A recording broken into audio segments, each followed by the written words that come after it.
erase us from the face of the earth. When I first saw Grey Dawn years ago, I was really impressed by its vibe, but I soon lost track of it.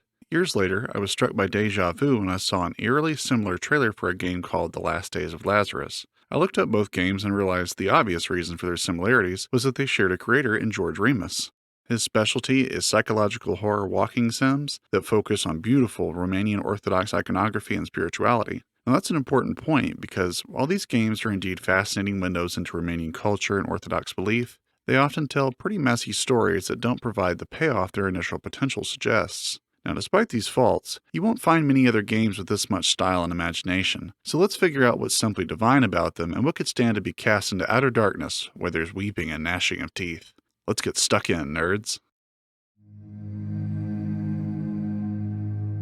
To get much out of analyzing the games themselves, it's important that we understand their creator first. Designer and writer George Remus describes himself first as a visual artist. He graduated from art school and has a background in painting icons and 3D art design. Growing up, he'd also wanted to direct historical films with large-scale battles, but found gaming later in life as a far more cost-effective way of producing his ideas. Some of his favorite games include Call of Cthulhu Dark Corners of the Earth, a very good one, Silent Hill, and Resident Evil. Now, clearly he favors horror media, but he's also an artist who's interested in big ideas expressed bigly. It's this stealth sledgehammer approach that his games often take, leading in with mystery and beauty and emotion, but often leaning into some jarring melodrama and gore, like if Tarantino directed Silent Hill. There's no better place to examine how this plays out than in Remus's first game, Grey Dawn, released in 2017. From the start, Grey Dawn puts its pulpy, exorcist-style Christianese front and center. It's the Christmas season in the early part of 20th century England, and we play as Father Abraham Marcus, a priest who's racked by guilt over the death of an altar boy named David.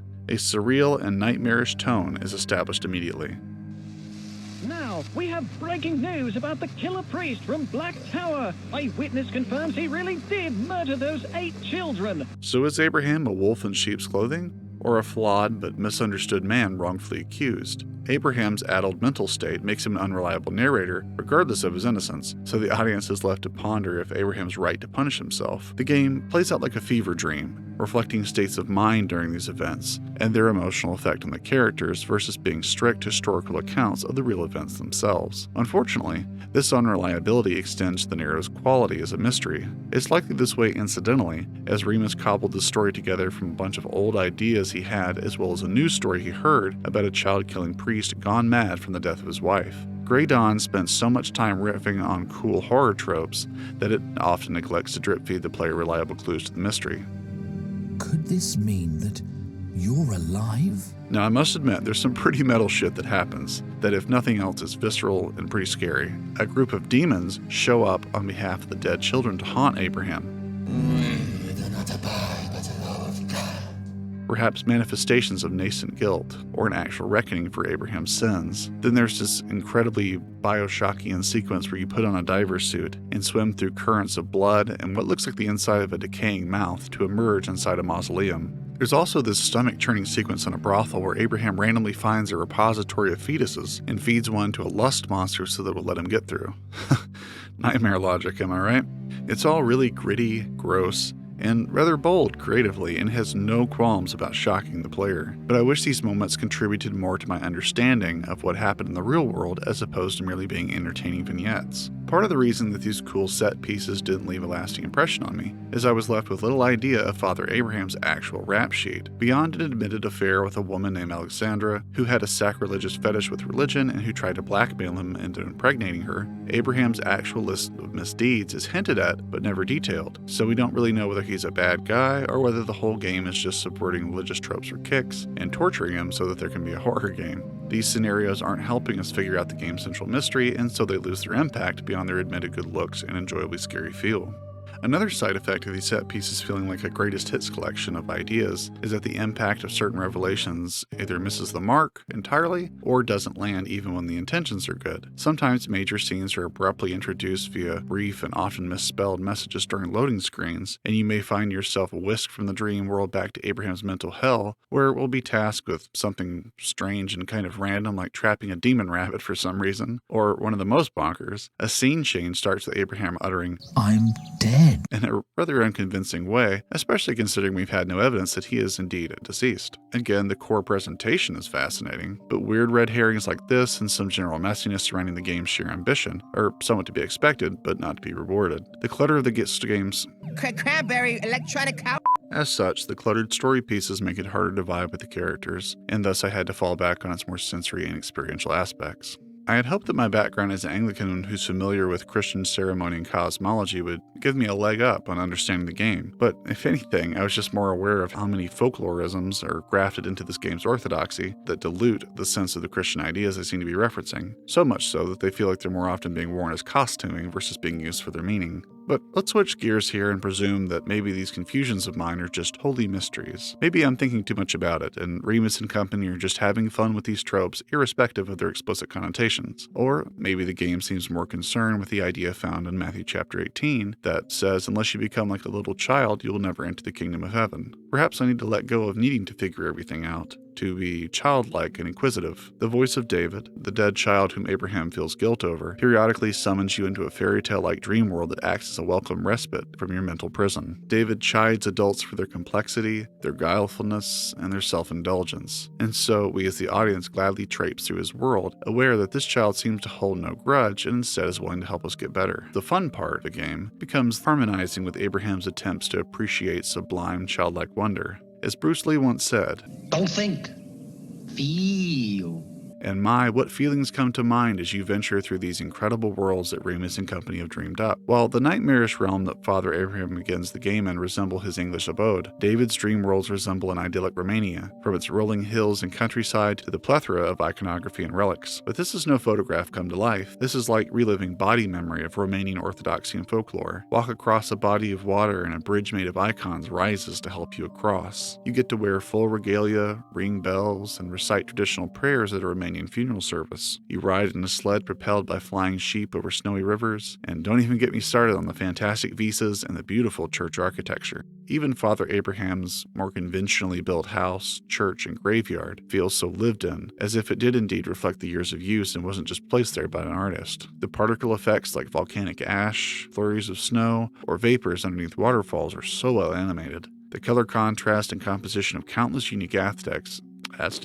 The color contrast and composition of countless unique assets is breathtaking. Grey Dawn is easily one of the most unique and pleasing looking games I think I've ever played. And if you get nothing else out of this review, please take my advice to experience this game's sights firsthand. It doesn't hurt that the soundtrack, while likely from a stock library as Last Days of Lazarus was, is touching and well curated and matches the visuals very well. Now, the gameplay isn't anything particularly special here in terms of walking sims, but it does the player some favors by not making Abraham really slow, keeping the pace moving. There's also this underdeveloped mechanic where you wind a clockwork heart to swap between summer and winter seasons to solve environmental puzzles a la Soul Reaver. See a broken bridge in one world, wind the heart to switch seasons, and it will fix itself. And then you can go back into the other world, and that obstacle will be gone, and so on. You'll also pick up relics and other items to solve puzzles or trigger voiceovers to advance the story. I appreciate their subtle difficulty. They're not too hard, but they don't just solve themselves, and they often look like you're in an alchemist's table, only this time you're mixing potions made of holy or supernatural substances, or finding the clockwork hearts of the children or the skulls of saints. Another immersive little challenge is reconstructing torn pages of illuminated manuscripts to help you learn recipes or learn clues. The ending of the game is also tied to whether you found all the icons hiding in the environment, most in plain sight, but one or two that are easy to miss. It's all deliciously weird and interesting to look at, and the amount of detail helps you feel like everything's right there in front of you, able to be touched and felt, all very bespoke, trademark Nth Review. These puzzles where you drive the action are a welcome respite from the oppressive mental hell of Abraham's making. This slalom of the sublime and the profane doesn't always provide the context the mystery craves, but they are fascinatingly contrasted all the same. It's hard to say exactly what I got out of Grey Dawn, and that's both frustrating and exciting to admit. Its story is confusing, fairly melodramatic, yet inconsistently voice acted, which is an unfortunate tug of war. You stand no chance, Satan. I believe in God, and He is my savior. Do you hear me? Oh, I'm so scared.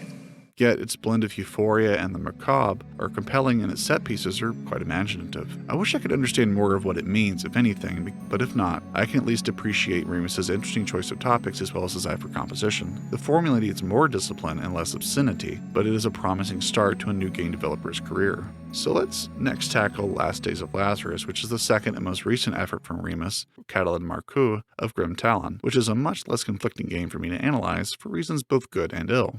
I first saw Last Days of Lazarus at the 2021 Steam Next Fest and was wooed by the demo's beautiful iconography and the wacky horror atmosphere. I was pleasantly surprised to see the game released quite recently in June 2022, but now having taken several hours to get through it, I think it has a lot of the same strengths and weaknesses as its predecessor. It's another walking sim with kick-ass imagery and music and all that, and the voice acting and the script are hard to take seriously as they're trying so hard to blast you out of your seat with ridiculous twists and a grab bag of ideas and genres. In order to understand what Lazarus the game is commenting on, though, we first have to contextualize what Romania has been like socio-politically and religiously over the past century. Now, roughly 87% of the country's population at least nominally belongs to the Church of Romania. Despite its strong religious foundation, Romania officially became communist in 1947 and killed off a great many of the Orthodox clergy upon the communists taking power. Orthodoxy was suppressed thereafter as a general rule, and the coping social apostolate doctrine was formulated by Patriarch Justinian, and this idea eventually could be summed up as the Church owed the state its fealty as if it were the will of God, even when its action clearly denied Scripture. It wasn't until roughly 1989 that the Church started to show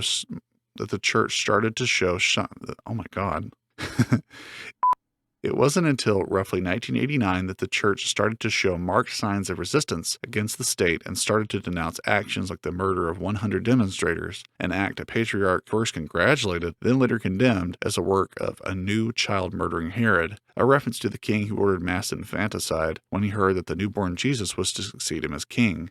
Now, I include this detail primarily because it reminds me so much of the anguish expressed over child death in Grey Dawn. To this day, however, there remains a strong sentiment, especially amongst Romanian Catholics, that the state still has its hands too deeply in the Orthodox Church's affairs, providing them their salaries and other essentials. Now, it's this background that informs the agit of Lazarus' story, at least some of it, and a good segue between the graphic depictions of child death and the more pointed finger-wagging at the commies in Lazarus. Remus's aforementioned desire to direct historical films, primarily battle scenes, informs much of the war imagery and abstract that of communism presented in the game as well. Now, before it goes there specifically, the game centers around a dysfunctional Romanian family that came unraveled after their father left mysteriously and never returned years ago. The eldest son, Lazarus, left the country and now does likely criminal work to support his family back home, but he seldom visits and doesn't provide the emotional support that his mother and his sister need. Meanwhile, his mother has gradually lost her mind since her husband left and eventually hangs herself in a closet. Lazarus misses the funeral because of his work, arriving home 10 days later on New Year's Eve of the year 2000. You find the family apartment empty except for the family cat.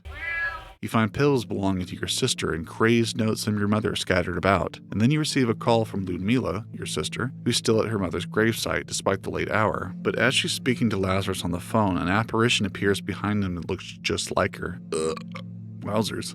Something is very wrong here, and once you find a monstrous presence is overtaking the apartment, it's up to you to save what's left of your family amidst this siege. Now, before we get into gameplay and my criticism of the narrative proper, I do want to be upfront about how much I initially liked how the story shaped up. The mystery is very grim and gritty, and it kept me luridly interested for the first couple chapters. The gameplay was fluid and unobtrusive, and I was able to keep the game's events at the front of my mind, pondering their horror and wondering what could happen next. It wouldn't last all the way through, but we'll get to that later. Gameplay fares better than most walking sims, as this game basically lets you jog around and not waste time. The game typically has this PT style of go everywhere and click on everything until a scripted thing happens, but at least the game tries to help you by making interactable objects glow yellow if your cursor hovers above them. Unfortunately, some items can easily be missed, like this bathroom sink off to the back left of everything else you'd already clicked on. Not only that, but sometimes you can think you're wrong in identifying an important story item and move on, confused because of how many times the game wouldn't respond to your clicking input. There's also some scripting glitches like the one where I hadn't seen an item I needed to take down with me to a basement area, and once I got down there, the door sealed behind me. But since I didn't have the item that was needed to solve the puzzle in the basement, the door would never reopen to let me out and advance the story, so I had to restart the whole chapter since it is saved as soon as the door is sealed behind me. Another time, I missed a phone call, and so the next cutscene never triggered, nor did it ring again to give me another chance. The game also has a bad habit of not indicating what I should do next, so I spent an extra hour or two searching for something to click on and make something happen. But the good news is that when things are working as they should, or as you might prefer, you've got some puzzles to solve that are more straightforward than Grey dawns, but some of which are light, feel-good types of interactions that keep the story going. You've got keys to find, sacred objects, and various mixtures to stuff into these weird contraptions to make some magic Kool-Aid. It all feels like you're solving the Da Vinci Code or something, and while it's not challenging per se, it feels like you're doing more than you are because of how cool everything looks as you slot it in and tinker around with it. Now, to no one's surprise at this point, it's not just the puzzles that look great. Despite a large majority of the game taking place in an apartment, it gradually gets overrun by disgusting goop and monsters which all look pretty great when they're not clipping through each other. Much like Grey Dawn, you'll journey to indiscriminate places that take on a dreamlike quality or even a nightmarish one as you try to figure out why your father left, what he's been up to, and what that means for your family in the future. Icons are once again featured prominently in the environments, as are a myriad of illuminated manuscripts and medieval-looking vials and machinery. It's what I'd expect to see littered about a Renaissance alchemist lab. Now there's not a Now, there's not a ton more worth saying about how the game plays, as the game is more about what you're experiencing as the world comes to life around you. So let's revisit the game's narrative and how it ultimately fares. The story's focus is on Lazarus and his family's relationships, hinting at the ravages of communism and war in Romania, and how this is reflected in the various vices of each increasingly unhinged character. And while some might find it nostalgically similar in tone and structure to Silent Hill 2, as in how you're meeting all these damaged people with sordid backstories, the dialogue unfortunately shares some of that work's clumsiness and hokum. Much of its voice acting feels phoned in, literally, as if the actors aren't being given a clear understanding of what scenario or visual they're actually reacting to. Lazarus's unconvincing cry of, "This is disturbing," becomes a charmingly ironic understatement for the whole experience. He must have died not long ago. This is deeply disturbing. So, while the story has its moments, it goes so crazy, so fast that it's hard to take seriously. You'll meet a classic archetype, a soldier displaced out of time who's still fighting an old war. This one against General Zotov, a mad communist who's risen to power, and whose backstory becomes of prime narrative importance beyond just the telecast that warn of his generic menace. A quick spoiler warning, as this point of the story is the peak of why I couldn't buy into the story very well. Again, this is the spoiler warning. If you want to bite into the apple, just know what you're in for. Okay, well, let's start with a minor spoiler first, just in case someone doesn't avail themselves of this warning and wanted to after all. So, once the apartment gets overrun by monsters, Lazarus calls in his mother's priest, Father Abraham, who's apparently the guy from the first game somehow, but who's still alive even though he was in his 30s or 40s in the 1920s, and this is, almost 80 years later? Who knows? Maybe this has to do with the fact that Zotov has overtaken his body as the final scene reveals, but it's still very weird as he no longer has an English accent and seems more like the priest that Father Abraham sees in his visions from David than Father Abraham himself. So anyway, it turns out that General Zotov, whom you've literally only known existed because of the newscast being like, "He sucks, we don't like him," is actually your runaway father after he dabbled in the occult and became some mad god who comes after you at the end of the game. This is not possible.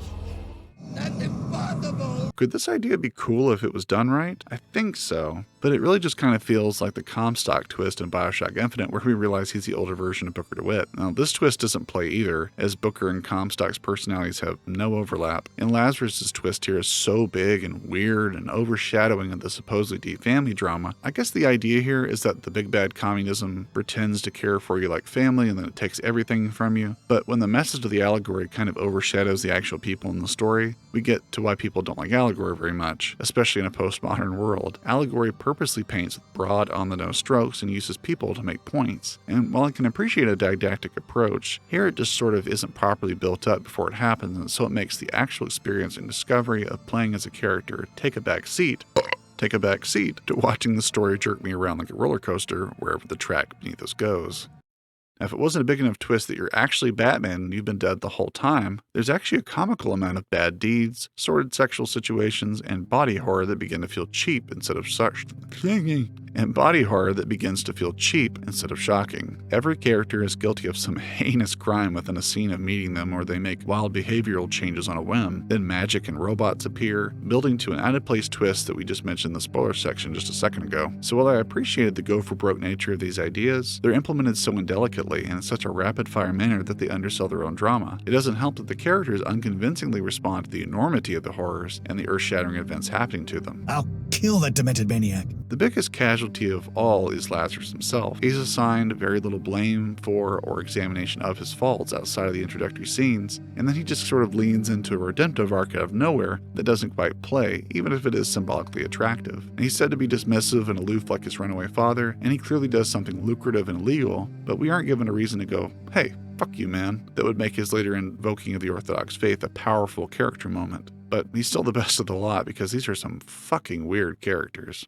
To hell with you, filthy whore! You're a whore daughter. Yeah, Griffin gets it. Remus has noted that he finds games like Lust for Darkness and Lust from Beyond cheap, just porn that's trying to shock you. And to a large extent he's right, but I would assert that the lack of explicitness in Lazarus's crass sexuality doesn't make it any more noble, nor is it strange fixation on women being its only negative practitioners. Filthy whore! Like Alexandra in Grey Dawn, a woman who sacrilegiously invokes Christian Like Alexandra in Grey Dawn, a woman who sacrilegiously invokes Christian imagery in her sexual roleplay with Abraham, various women in Lazarus engage in multiple affairs with strangers or fathers of boyfriends for monetary gain, or they're making passes at Lazarus for cheap sex.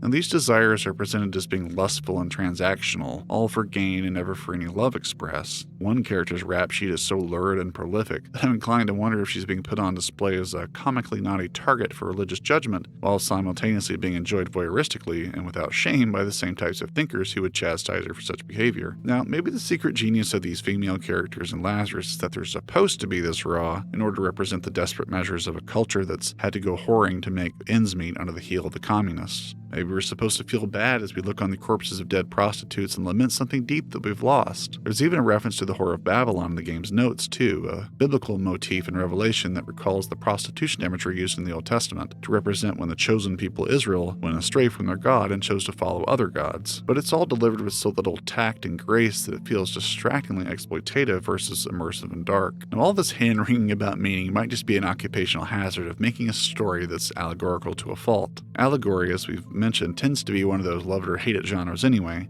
even when done according to form because it's so thinly veiled and obvious, so it's easy to lay into a game that doesn't quite know how to sell its own drama and seems to resort to obscenity to affect the audience emotionally. It feels more like an even campier Silent Hill 2 or Pilgrim's Progress, which is an allegory about the Christian life and the temptations one must work through to stay holy. On-the-nose characterizations and writing are part of the genre and the work's conventions, because that work is seeking to be didactic while also being poetic and larger-in-life illustrations. It's a fine line to walk, but I don't think Lazarus quite hits in that way. It's weirdly vague and sentimental about a God is good and we are bad, so rely on him kind of mentality, which is, doctrinally correct, but Sunday school simple in its delivery. I don't think the story illustrates a particularly compelling redemption story despite its best intentions. The details aren't there, and the details that are so sordid and avalanching as to feel crass and a bit like loading up on the women for sexual sin, and not giving us much insight into Lazarus' sense of pride and neglect. Less time is spent plumbing the depths of less sexy problems like withholding emotional availability or greed or materialism or a superiority complex, which are what the men of the story possess. All told, the story just tries too hard to be edgy and spills out big details so fast that there's no way a short game like this can properly build the suspense to settle the visually cool ending.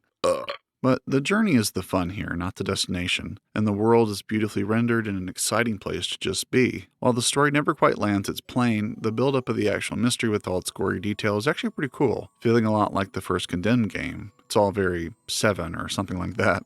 The apartment's a work of art, featuring incredible color contrast, and the snowy battlefields and other areas are just a treat to look at. But you know what the best thing is? When Lazarus realizes he's finally leaving the apartment for good to settle his affairs, and he makes sure to find the pet carrier and take his kitty away from the danger. And that's the mark of a good dude, you know what I mean?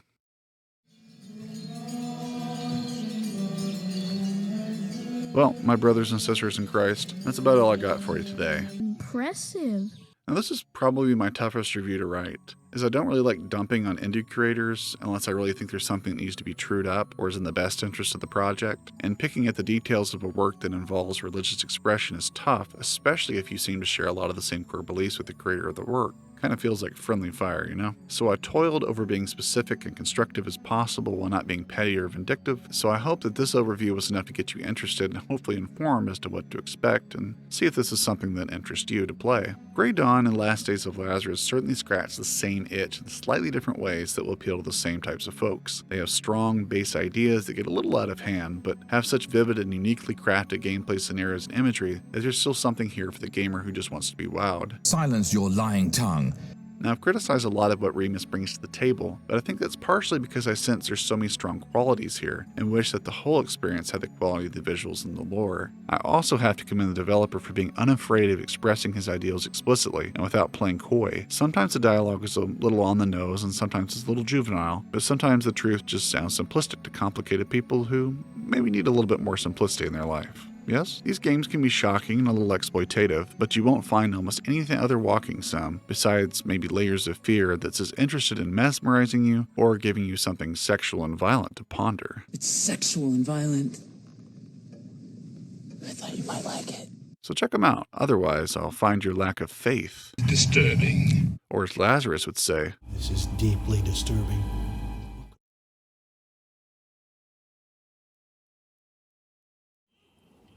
Moarte, moarte, nemiloasă, of, of, of.